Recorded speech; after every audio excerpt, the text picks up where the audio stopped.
안녕하세요. 네. 저는 선문대학교에서 공부하고 있는 하경숙이라고 합니다. 오늘 저는 해로사행에 나타난 해양문화의 특질과 의미 중에서 여신신앙에 대해서 좀 발표를 하려고 합니다. 사실 저는 고전시가 전공이고요. 최근에는 어떤 새로운 자료를 찾는 데 좀 집중을 하고 있고, 또 그전에는 어떤 여성 인물을 중심으로 그 인물의 특성, 인물의 형상화에 집중해서 그동안 공부를 해왔고요. 그래서 오늘 사실은 공부가 많이 부족하고, 그래서 좀 오늘 많이 배워가고, 선생님들 말씀 듣고, 또 수정해서 완결된 논문으로 인사드리도록 하겠습니다. 네, 목차는요, 사행록 속의 어떤 여신의 형상과 그 다음에 어떤 여신 신앙의 의미가 어떤 것이고 그걸 어떤 식으로 우리가 바라봐야 하는 것인지에 대해서까지 이야기를 하도록 하겠습니다. 이제 앞에서 정말 전문가 선생님들이 다 말씀하셔서요. 저는 특별히 말씀드릴 건 없는데요. 아무래도 여러 가지 그런 정치적인 문제 때문에 사람들이 더 이상 육로로 다니기가 어려워서 이제 해로 사행을 시작을 했는데 20여 차례까지 해로 사행을 시작을 했습니다. 육로라는 그런 평범한 그런 것과는 달리 이런 해로로 통한 사행은 굉장히 두렵고 어려운 게 아닌가라는 생각을 하게 됩니다. 물론 저처럼 이제 그런 그 낯선 곳을 싫어하는 사람들도 있겠지만 어떤 도전이라기보다는 어떤 생명을 건, 다시 말하면 어떤 그런 자신들의 그런 기록, 그런 불안, 이런 것들을 잘 보여줄 수 있는 그런 여정이 아닌가라는 생각이 듭니다. 그래서 이제 그렇지만 이제 해양에서 만날 수 있는 어떤 매력이 있는데요. 뛰어난 그런 절경 혹은 어떤 신선 세계 이런 것들도 접할 수가 있는데, 그럼에도 불구하고 항상 여기서 이야기하는 것들은 그런 죽음에 대한 공포, 이런 것들이 그 어떤 사행의 여정 속에서 느끼는 기쁨이나 흥취라고 한다라고 하면 항상 거기서 떠오르는 것들은 죽음이나 이런 공포감이 있기 때문에 그걸 통해서 어떤 재래가 행해지고 그걸 통한 기록들이 우리가 연행록에서 많이 살펴보고 있습니다. 그래서 이제 이런 것들이 어떻게 여신과 신앙과 연결이 되는지에 대해서 이야기를 하도록 하겠습니다. 그래서 아까 다 이제 나온 얘기들인데요. 출발을 해서 경유를 하고 이제 항로를 개척을 하게 됩니다. 그래서 해로는 등주 항로와 영원히 항로로 나뉘고 1637년까지 수차례 활용이 됐는데요. 이 항로에는 해난 그런 위험이 늘 존재하고, 그 다음에 사행단은 항구, 도서, 신사에서 풍어와 순풍을 기원하는 의례를 치렀습니다. 그래서 이 출발지에서 하는 의례는 평양과 석다산에서는 해신제가 행해졌는데 주로 용왕이나 해모, 수신 등을 대상으로 향과 음식을 바치면서 어떤 무사기환, 순풍을 기원하는 의례로 이게 바로 사행의 시작이 아니었나 필수 절차로 보여집니다.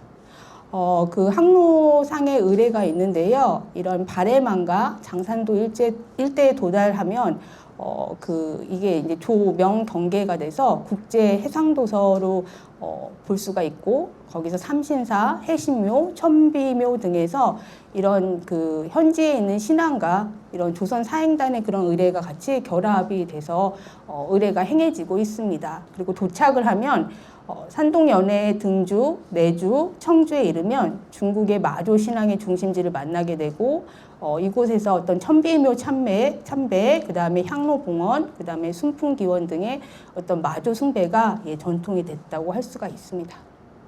네, 그래서 이제 그 해로 사행의 경로를 통해서 이제 접할 수 있는, 우리가 잘 알고 있는, 저도 사실은 여신에 대해서 뭐 특별히 많이 공부를 하고 이런 게 아니라서 이번에 같이 공부를 해가면서 어떤 마조는 이런 어떤 그 중국 남부 해안에서 숭배되는 그 여신으로 어떤 그 명나라의 그 명나라 때 국가의 숭배 대상이 되었다고 합니다. 그래서 폭풍과 재난으로부터 항해자를 보호하는 역할을 했고요. 삼신은 천신, 지신, 수신을 아우르는 개념으로 해로 사행에서 여러 사당에서 함께 모셔졌다고 합니다.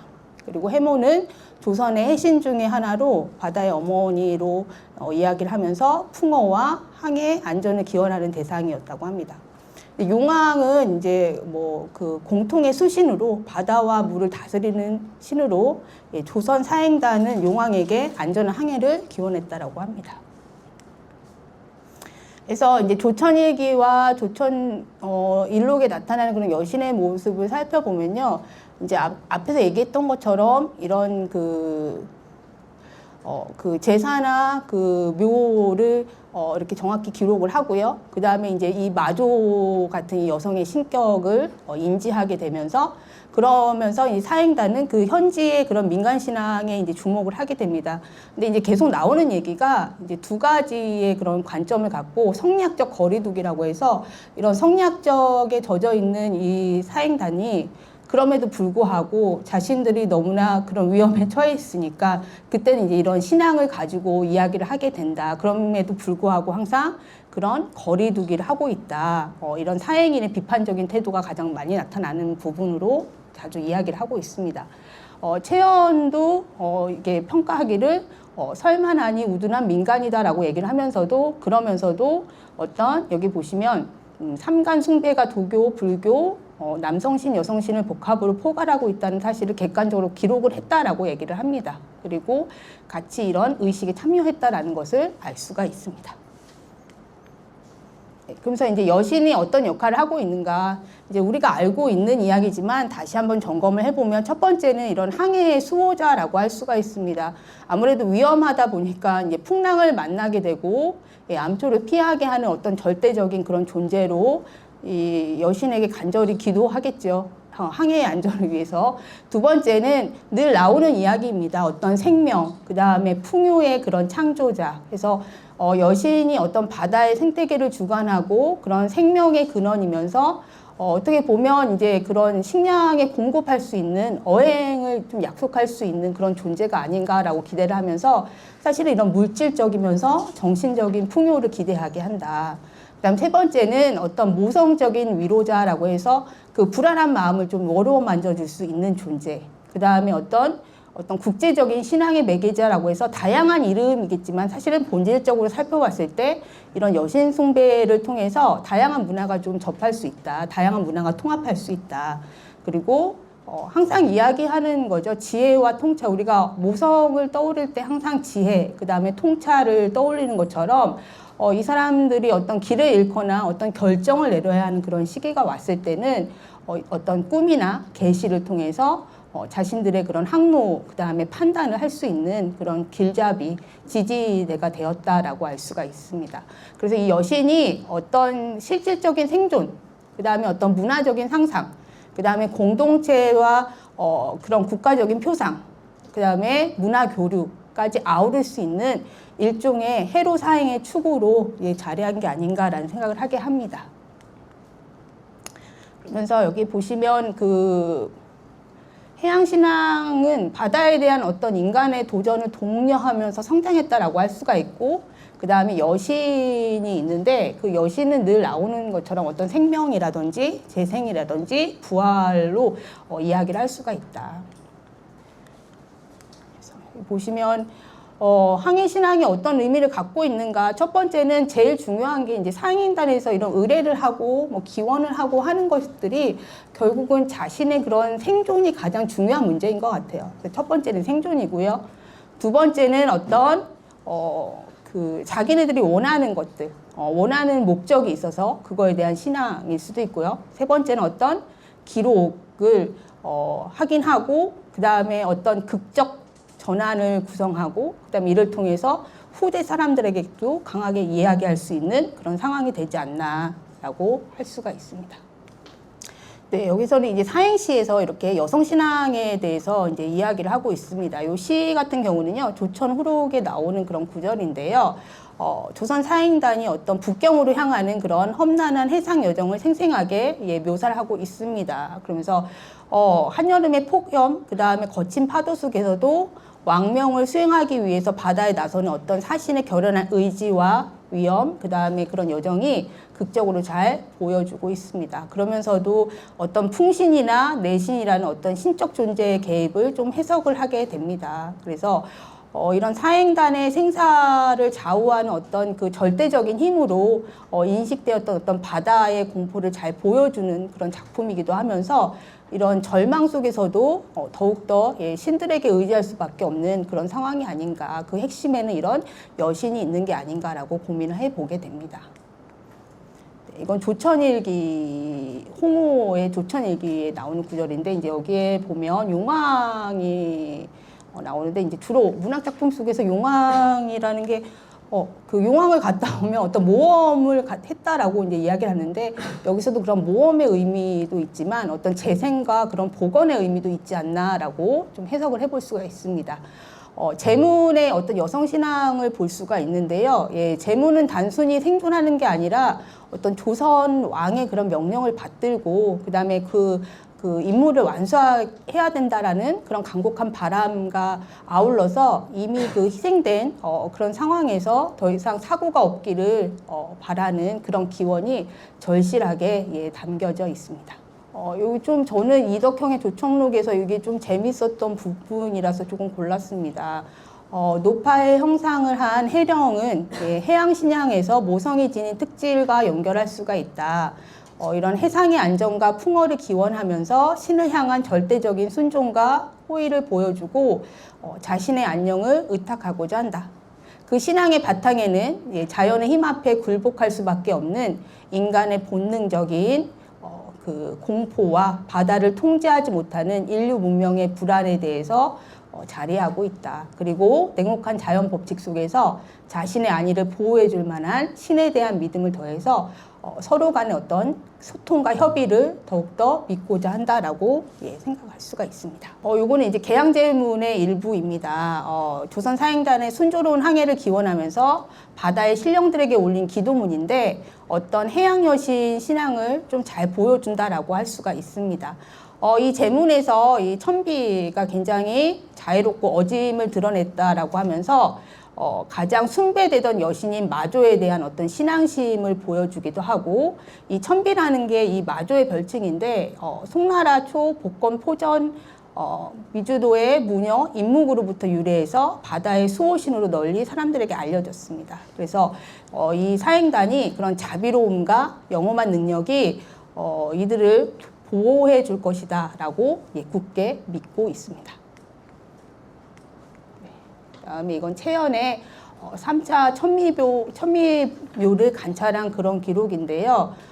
여기서 보면서 이 천비를 중심으로 해양 신령들과 함께 숭배되던 어떤 당시의 해양 신앙의 다층적인 모습을 보여주는 자료가 아닌가라고 이야기할 수가 있습니다.